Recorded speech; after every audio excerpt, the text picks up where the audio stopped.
Right now, major American corporations are rapidly abandoning U.S.-made artificial intelligence. Which is pretty wild to see happening in real time. It really is. Yeah. They're dropping it to run their internal businesses on incredibly cheap Chinese tech instead. And, they're doing this on the exact same day that American and Iranian missiles are actively flying. Right. A new tech Cold War is escalating. And, literally, parts of our physical power grid are melting. Yeah, it's a massive paradox. It is. We are totally terrified of our digital infrastructure relying on foreign adversaries. But businesses are basically saying they just can't afford the American alternatives. And that perfectly illustrates the fragility of the modern world, I think, because we tend to view geopolitics, the tech industry, the climate as these totally separate news categories. Right, like they exist in silos. Exactly. But underneath the surface, they share the exact same nervous system. A shock to one instantly paralyzes the others. Well, welcome to the Deep Dive. We are so glad you are joining us today. Our mission here is to take a stack of sources, and today it is a highly, highly volatile batch of reporting from the Daily Tech Reader, dated Wednesday, July 8th, 2026. You're lots of heavy news today. So much. And our goal is to distill it down so you can stay thoroughly informed without feeling completely overwhelmed by the news cycle. Today's theme is basically chain reactions. We're looking at how a single geopolitical spark in the Middle East is currently rippling through global supply chains, enterprise AI, our domestic infrastructure, and surprisingly, even what you end up watching on TV tonight. Okay, let's unpack this. So the initial spark we really need to look at is the Strait of Hormuz. Yeah, and just to frame this for you as we dive in, we're going to be looking at some very heavy geopolitical moves today, from statements by President Trump to actions by the U.S. military and the Iranian government. Right, and we're looking at these purely through the lens of cause and effect. Exactly. We're putting politics aside entirely. We are not endorsing any political or military viewpoints here. We just want to look at the raw data of how these actions are shocking the global system, just reporting the source material. Right. So the reality on the ground today is that the ceasefire between the U.S. and Iran is officially over. Completely over. Yeah. At the NATO summit, President Trump declared it a, quote, waste of time dealing with them, and he promised to hit them hard tonight. And that statement coincided directly with U.S. Central Command launching military strikes. Right. Which was the promised response after Iran attacked those 3 commercial vessels in the Strait of Hormuz. And the chain reaction from that was just instantaneous. Iran retaliated by firing drones and missiles at American bases in Bahrain and Kuwait. Air raid sirens were literally blaring across those countries. Yeah, it's incredibly tense. But at the same time, you have Iran's foreign minister quietly reaching out to Qatar to seek some kind of diplomatic de-escalation. Right. All while this massive funeral procession for Iran's slain supreme leader, Ayatollah Ali Khamenei, arrived in Najaf, Iraq. Drawing thousands of Shiite mourners to the Imam Ali shrine. It was just an absolute powder keg over there right now. It really is. And to understand the economic shockwave that's hitting your wallet right now, you really have to look at the geography of the Strait of Hormuz. Okay, lay it out for us. So it's only 21 miles wide at its narrowest point. Wow, that's nothing. Right. But roughly a fifth of the world's total oil consumption passes through that tiny bottleneck. It is essentially the jugular vein of the global economy. Exactly. And when you squeeze the jugular, the markets panic immediately. Oil surged 6% today. Brent crude topped $80 a barrel, right? Yep. And the Dow dropped over 550 points in a single session. We're seeing energy stocks just soaring while airline shares are tanking. Because jet fuel just got substantially more expensive overnight. Precisely.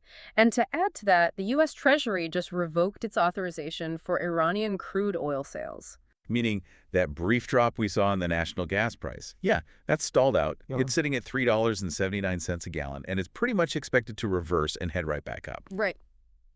Which brings us to the Federal Reserve. And I have to say, this is where I get genuinely confused. Okay, what part? Well, the FOMC, the Federal Open Market Committee that sets our interest rates, they just released their minutes. And Chair Warsh held rates steady at 3.5 to 3.75%. Right. But the committee is completely split. You have some members demanding rate hikes to fight this war-driven inflation, and others warning against it. So I really have to push back here. Go for it. If the inflation we are seeing is caused by missiles flying in the Middle East and commercial ships being attacked, how does the Fed raising domestic interest rates actually solve a global supply chain crisis? They can't print more oil. Right, and you are hitting on the fundamental frustration of monetary policy right there. It just doesn't make sense to me. Well, you're right. The Fed cannot deploy destroyers to protect cargo ships, but they only have one real tool to fight inflation, and it's basically a sledgehammer called demand destruction. Demand destruction. Yeah. If supply is constrained because the Strait of Hormuz is essentially closed for business, the only way to stop prices from skyrocketing is to aggressively crush demand. So wait, they raise interest rates to make borrowing money so expensive that, like, a logistics company decides not to buy a new fleet of trucks, Exactly. which means they need less gas, which theoretically lowers the price of oil. Precisely. It is a blunt instrument. And it hurts the everyday consumer by design. They are literally trying to slow the entire domestic economy down to offset a global supply shock. That is brutal. It is. But the bond markets are looking at the situation and signaling that a quick fix is just impossible. I mean, the 10-year Treasury yield just spiked to 4.6%. Wow. And money markets are now actively betting on a rate hike by October. Because no one actually believes this disruption is going to be short. No, not at all. I mean, the IMF, the International Monetary Fund, they just cut their 2026 global growth forecast to a really sluggish 3%. And the kicker for me is that their projection assumes the Strait of Hormuz returns to normal shipping volumes by March 2027. Right. And given the air raid sirens in Kuwait today and the sheer scale of the military posturing, the bond market is pricing in the fact that a March 2027 reopening is highly fragile. If not entirely a pipe dream. Exactly. It's incredibly ironic, though. We're watching the West aggressively unify its hard power, its physical military alliances, while basically ignoring how vulnerable our digital supply chains are becoming. Yeah, the contrast is stark. Let's look at the NATO summit in Ankara for a second. 32 allies just pledged 70 billion euros for Ukraine for 2026. A massive commitment. Huge. And President Trump is praising the progress toward member nations hitting that 5% GDP defense spending mark. Right. He's leaning towards selling F-35 fighter jets to Turkey, and he actually told President Zelensky that Lockheed Martin is going to build a Patriot missile plant right there in Europe. Oh. He even mentioned he's inclined to remove Syria from the state sponsors of terrorism list after meeting their president, Ahmed al-Shara. Which is just a massive unified consolidation of physical defense manufacturing and alliances. But as the Middle East fractures, economic warfare is rapidly expanding into the tech sector. Yeah. China is now explicitly threatening to curb AI and advanced tech exports as a retaliatory lever amid these Iran tensions. Okay, here's where it gets really interesting. Yeah. We have this incredible unity in physical defense, right? Building missile plants together. Yeah. But in the digital realm, U.S. enterprises are rapidly abandoning American AI for Chinese models. Let's talk about ZAI. Right, the GLM 5.2 model. Exactly. It's a Chinese open-weight AI model, and it just posted 80 times customer growth in a single week. Okay. 80 times. Yeah. And to understand why this is happening, we really need to clarify what an open-weight model actually is for a second. Please do. So, unlike a closed system, where a tech giant keeps all the underlying architecture a secret and just charges you to access it, an open-weight model lets developers look under the hood. Okay. You get the parameters, the blueprint, you can download it, tweak it, and run it locally on your own internal servers. Which gives these companies a massive sense of control over their own data. Exactly. And the economics are just staggering. This Z.AI model performs near the absolute frontier of what AI can do, but it costs 1/5 of what Western models cost. 1/5. Yeah. It is currently capturing between 30 and 46% of all U.S. enterprise AI volume on deployment platforms like Vercel. And think about the timing of that. American companies are looking at their profit margins, which are getting heavily squeezed by inflation and potential Fed rate hikes, right? So they are choosing the dirt cheap Chinese model. Because the American alternative is struggling. I mean, Google's Gemini 3.5 Pro is currently 3 weeks past its June 30th launch target. Right, it's totally delayed. It's stuck in an enterprise preview phase, plagued by token efficiency issues and long task reasoning gaps. And just for you listening, token efficiency basically refers to the computational cost of processing information. Right. If a model takes massive, expensive amounts of computing power just to reason through a single business document, you are bleeding money. And American companies are pragmatic above all else. They can't wait for Google to figure out its efficiency problems, and they honestly can't afford the premium pricing anyway. So they go with Z.AI. Exactly. So they are integrating Chinese core intelligence into their daily workflows, right at the exact moment China is threatening tech export curbs. It's terrifying when you put it like that. It is. Data and algorithms have become just as critical to national security as Patriot missiles. If your supply chain logistics or your customer service grid is running on a Chinese model, and a geopolitical dispute causes them to revoke access to updates or the broader developer ecosystem, Your enterprise is entirely paralyzed, which explains the massive countermoves we are seeing in the hardware space right now. yeah, Apple, for instance. Right. Apple just signed a jaw-dropping deal with Broadcom worth over $30 billion to secure U.S.-made wireless components for their devices all the way through 2031. They see the writing on the wall. They are desperately trying to onshore the physical chips because relying on foreign adversaries for core technology is becoming an unacceptable risk. But the problem there is that the physical reality here in the U.S. is currently buckling under the weight of this technological ambition. Right. You mentioned earlier that the Federal Reserve minutes noted the massive power demands of AI infrastructure. Yeah. The grid is struggling. That digital demand requires massive amounts of physical electricity, and our grid is currently failing. We are watching a second massive heat dome build over the western and central U.S. and the Great Plains right now. Mm-hmm. And this is right on the heels of the July 4th Northeast heat dome. And we really cannot treat these as normal summer weather patterns anymore. Scientists from the World Weather Attribution Group analyze that July 4th event. They look at historical data, they run climate models to see if an event could happen without human influence. And what did they find? They confirmed that the intensity of that northeast heat dome was virtually impossible without fossil fuel-driven climate change. Wow. The resultant storms caused 1.3 million power outages and 4 deaths. We even saw Alaska issue its first ever heat advisory. It's staggering to think about the physical strain all this puts on the country. And it's not just the power grid, it is the literal concrete around us. Right, the infrastructure. In New York City, Mayor Zohran Mamdani just had to issue a public warning for residents to completely avoid an entire block on 42nd Street. Yeah, that Pfizer building. Exactly. There's a 37-story former Pfizer headquarters that developers are trying to convert into over 1,600 apartments. And the building is structurally unstable. Bricks are actively falling off the facade into the street below. And that conversion project is so indicative of the massive housing crisis we're facing. And yet, the major federal legislation designed to address this, the 21st Century Road to Housing Act, is set to expire this Friday, July 10th.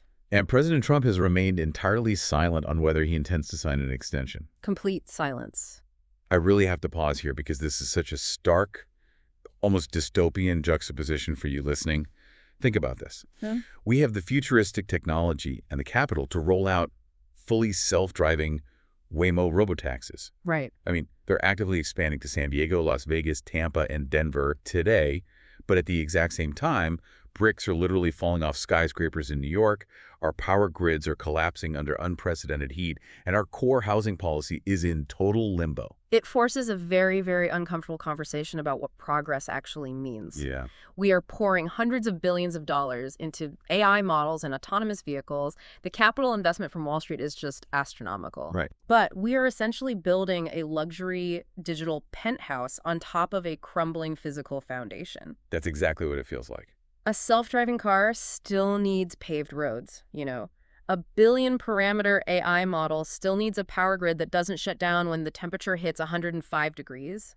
So when the physical foundation is cracking like this, when inflation is spiking, wars are escalating, and the weather is completely unpredictable, what do we actually do as a society?